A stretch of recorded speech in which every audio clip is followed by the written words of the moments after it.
May anak po akong namatay, yung panganay.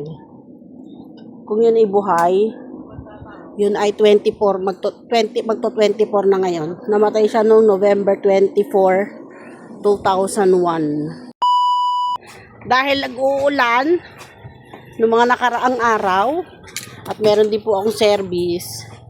Thank you Lord, nagkaroon po ako ng service dito sa bahay. Meron po tayong client na na-reband.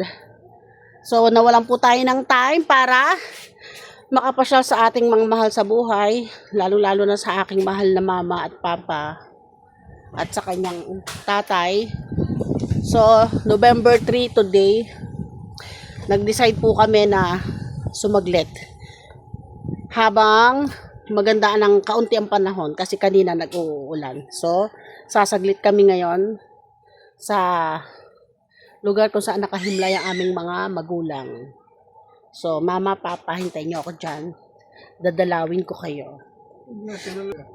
Pupunta tayo ngayon sa sementeryo, November 3. At sana naman wag na magtuloy ang ulan.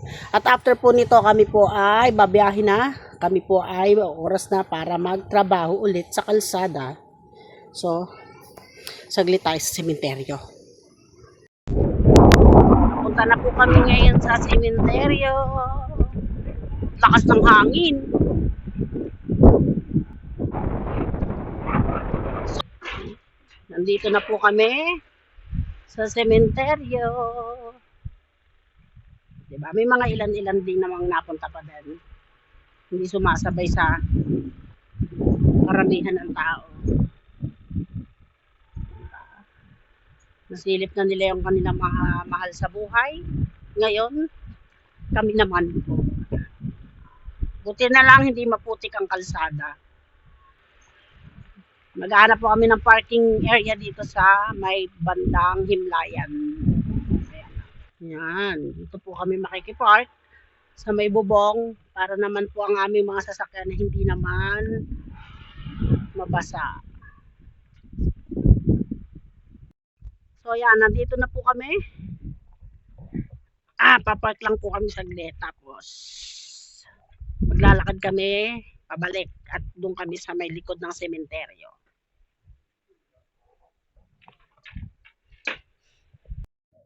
So kami po ay papunta na. Ayan. Dalawa lang kami.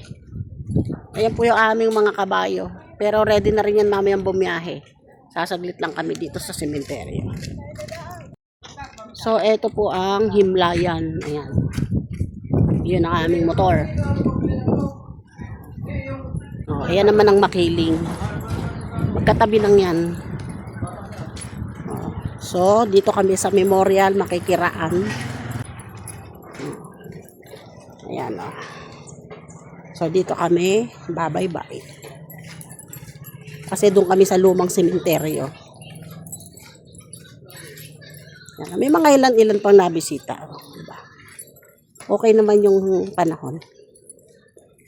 Wala po kaming dala kahit ano. Kundi, hindi, meron pala, kandila yon. Hindi po kami nakapagdala ng bulaklak, wala na po kaming time. Hindi naman ibig sabihin nun na hindi namin mahal ang aming mahal sa buhay. Oh, diba? Ang importante lang yung presensya namin na hindi namin sila nakalimutan. Pag nakaluwag-luwag na yan, aalisin ko sila dito sa likod ng sementeryo. Ng lumang sementeryo. Pag binigyan ako ng pagkakataon ni Lord na makaluwag-luwag sa buhay, yan, aalisin ko sila dyan kasi kami ay nakikilagay lang. At kami ay hahanap ng mas maganda-gandang lugar. Para naman din pati anytime pwedeng bisitahin. So, andito na po kami. May daan dito kasi sa dulo ng Memorial. Papunta ng lumang sementeryo. Ayan, oh. Ang daming basura. Ayan ang Memorial Garden. Dito kami sa luma. O, diba? Kikiraan kami. Gusto ko, ang hirap siguro talaga dito nung mga... Hindi, sabay na tayo.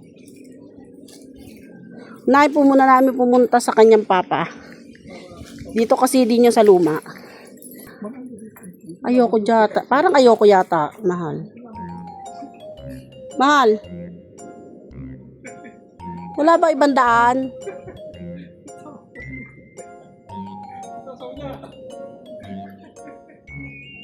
Parang ano. Mahal. Hili ka. Ha? Saan? Madudulas ako. Saan ako dadaan? Ang dami bukas na nicho. Mahal. Dito ako dadaan. Mahal. Anin mo ako. Aray ko. Ang daming bukas. Grabe, ang daming bukas na nicho. Kasi naman sila pagka niiwan na lang nilang ganun. Guys, sasaglit hindi namin puntahan yung anak ko. Kasi meron po akong anak na namatay. Yung panganay kong anak. Ngayon, magkasama na sila ng papa niya. So, sasaglitin din namin. Mahal! Ayan. Isilipin lang namin. Ayan na. Yan. Siyempre, every year yan, pinupuntahan namin yan. Hindi pwedeng hindi. O, yan. Ito. Andito ang aking anak. Ayan. Hello anak, nandito na kami ulit. O, diba? Hindi ka namin nakalimutan. Sisindi lang kami kandila. May anak po akong namatay, yung panganay. Kung yun ay buhay, yun ay 24, magto 24 na ngayon. Namatay siya noong November 24, 2001. Isang araw lang siya. Yun yung mga panahon na masyado akong nawili sa pag-ibig. At dahil sa sobrang takot ko sa aking magulang, marami akong nagawang hindi maganda. Kaya naman siya ay namaalam kaagad sa mundo. At yun din po ang naging dahilan kung bakit masyado nasaktan ng mga magulang ko. Pero ngayon, magkasama na sila ng papa niya. Andiyan yung papa niya sa ilalim. Diba? Pero yung kandila mo? Ayan. Ayun, natumba na.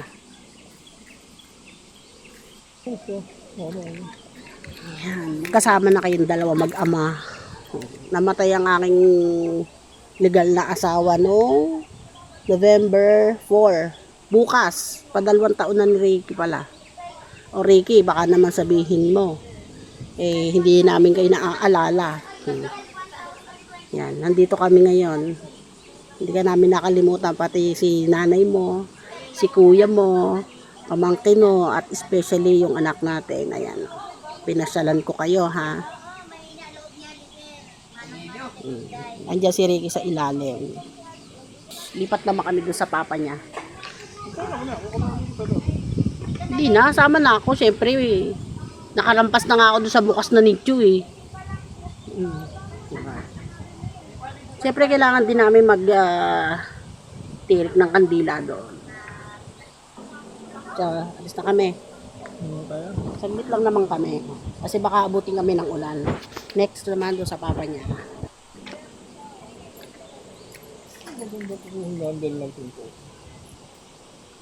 Dami mong alam. Katuro na turo. Mahal. Ba't ganun? May daan ba doon? Wala. Ang dami namang Ayoko. Ba't may ang lalaki ng mga butas? Hindi ka na. Ayoko. Tayo na lang dito. Oo, ikaw na lang. Upo ka dyan. Siya na lang kasi may mga bukas. Ayokong dumaan. Silipin na lang kita dito. Bilis. Ayan. Tanaw naman kita dito Andun lang naman siya Doon siya pupunta Yan. Yun ang papa niya. Dito na lang ako sa nicho ng anak ko. Hintayin ko na lang siya. Ang dami kasi bukas at nicho, natatakot ako.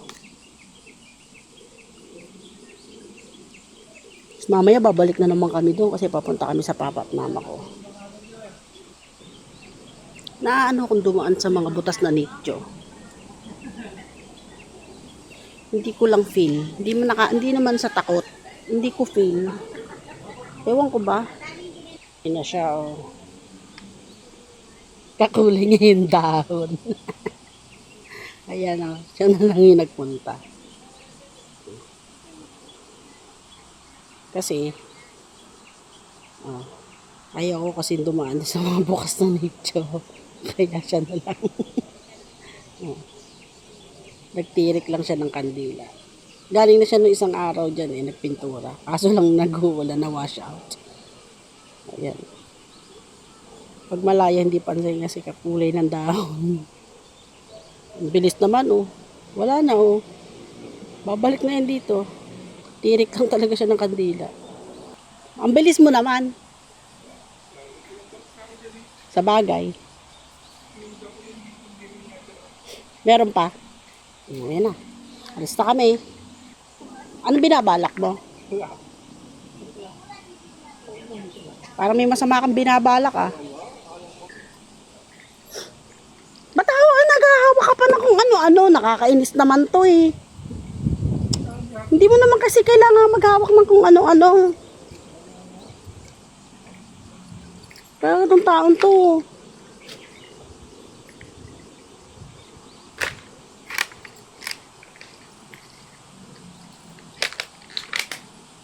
Ba't ka natigil? Kung ano ng mga tinuturo, nakakainis. Punta na kami kay mama at kay papa.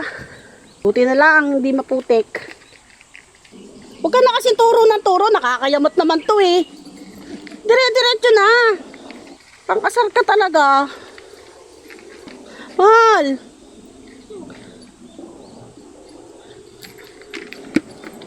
Mauna nga ako.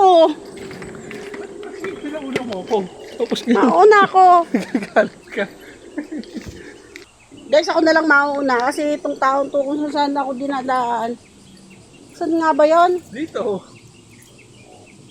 Dito. Ano? Pwede dyan. Pwede dito.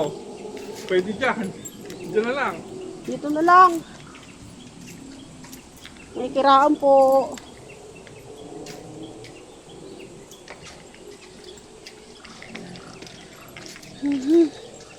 Kaya talagang pagka nakaluwag-luwag ako. Oh, yun na naman, oh. Ba't ang daming bukas? Hindi na. Sabi nga ni guys eh.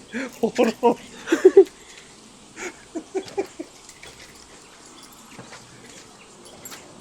Ang daming bukas. Oh.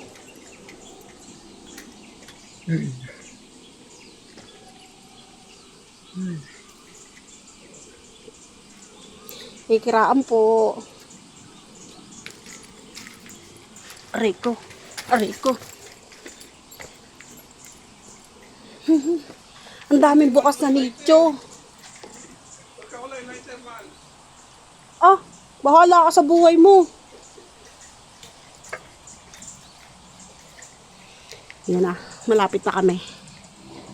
Aray ko. Ha, dito na kami. Ay, ay, ay, ay. Wala na pala talaga yung kay Kuya ya. Teka. Yan, nandito na kami. Nandito na kami kay Mama at kay Papa. Tamo sa tabi ni Mama at ni Papa, mayroon ding bukas, oh. Yan. Dito na kami, Mama, Papa.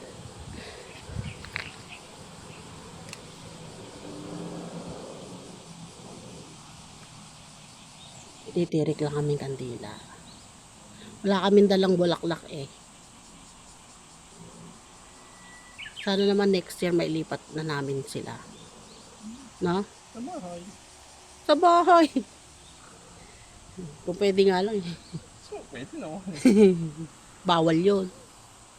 Pwede yun. Bawal. Remix mo lang. Dito na kami ulit. Ah. Hindi namin kayo nakakalimutan, ha? Every year naman yan. Hindi na kami sumasabay sa mismong araw.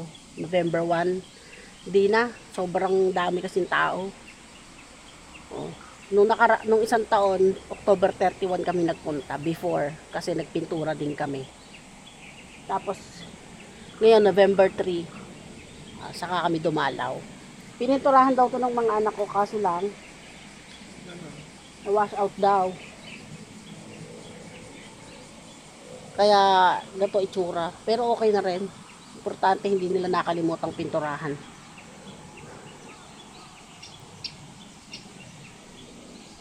Yan. Please, kahit pa paano, nakadalo kami sa kanila. Bala ko silang ilipat. Hahanap ako ng magandang pwesto ng paglalagyan. Yung amin na mismo. Kasi ito, yung pinaglalagyan nila, ito ay hindi talaga aming lupang pag-aari. Kami ay nakilagay lang sa kanilang kumare. Kasi yung anak ng kumare nila, na inaanak din nila ay namatay. So, nandun sa pinakailalim. Tapos, syempre, sa hindi inaasahang pagkakataon, sila ay sumunod na. So, wala naman kaming pera. So, nakiusap kami na baka po pwedeng makipwesto. So, syempre, nauna si Papa noong 2009. So, pumayag naman yung kumari nila. So, nailagay namin si Papa. And after 5 years, sumunod naman ang aking mahal na mama.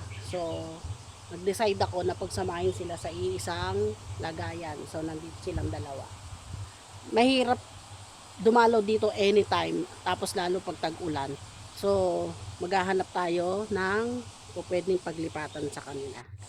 Siyempre, nagpapasalamat tayo dun sa may-ari dahil ang laking bagay nung naitulong nila sa akin, sa aming pamilya, para may mapaglagyan sa mga magulang ko. Pero, kailangan talaga may sarili ka. Mama, Papa, alam nyo na, ang anak ninyo naghihirap pa. Pasensya na po kayo kasi hindi pa namin kayo mailipat. Pero, tulungan nyo po ako. Tulungan nyo po ako kay Lord.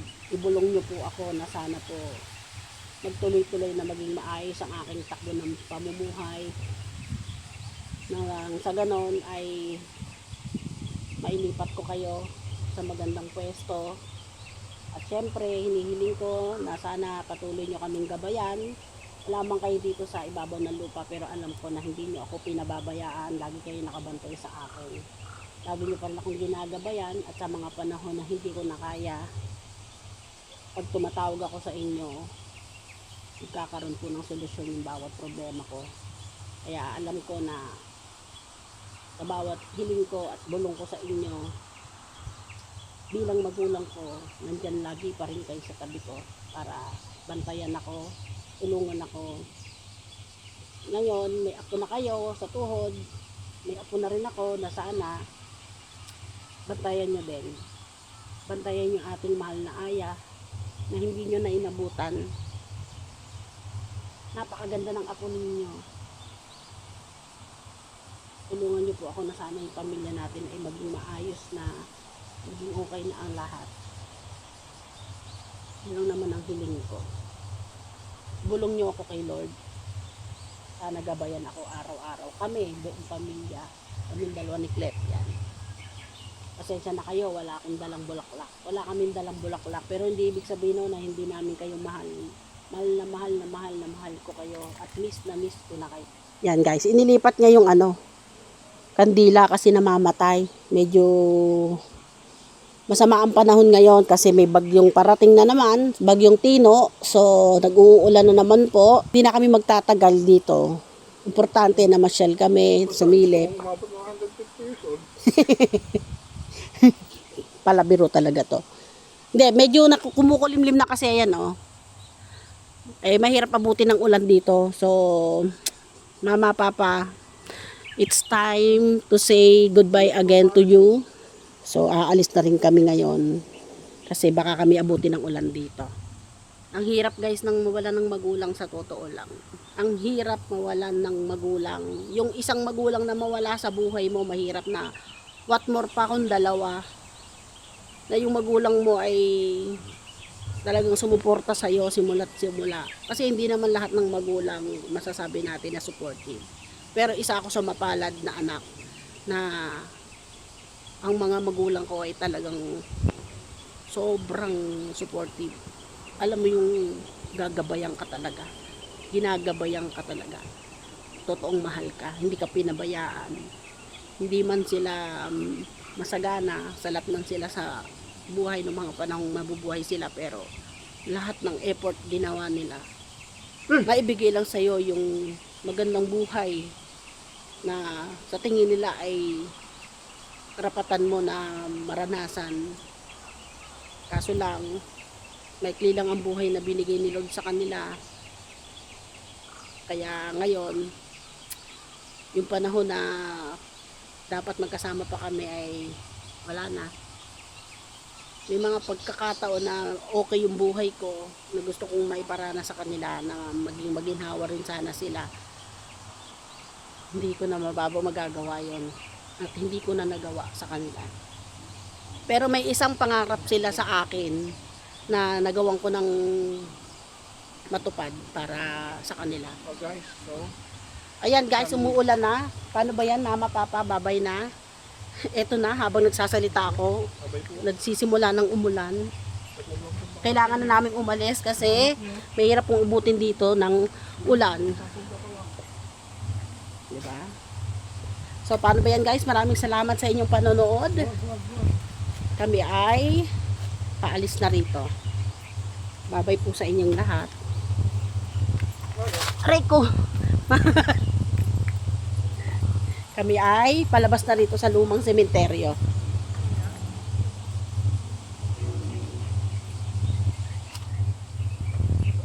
Yan. Dami na iwang kalat.